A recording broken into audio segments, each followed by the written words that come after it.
जय जोहार। आप मन देखा तो न्यूज प्लस 21। मैं हूं आपन के संग ललिता चक्रधारी। देखो बिहनिया के 10 बड़े खबर। आदिवासी इलाका ले दौड़ी पूरी एसी ट्रेन। अंबिकापुर दिल्ली विशेष ट्रेन ला रेल मंत्री आज दिखाई हरी झंडी।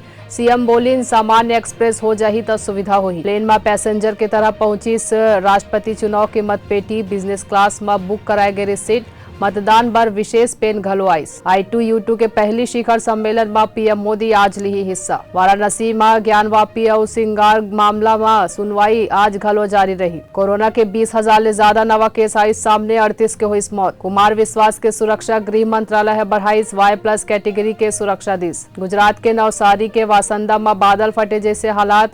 बचाव और राहत कार्य में जुटे है NDRF। मोहम्मद जुबैर के जमानत याचिका पर पटियाला हाउस कोर्ट में आज हुई सुनवाई। नीट UG के 2022 के परीक्षा स्थगित करे के मांगला लेके दिल्ली हाई कोर्ट में आज हुई सुनवाई। भारत और इंग्लैंड के बीच दूसरा वनडे मैच आज खेले जाही। ऐसा जानकारी ले लगातार अपडेट रहे बर देखत रहो न्यूज प्लस 21 आप मन के हक के बात।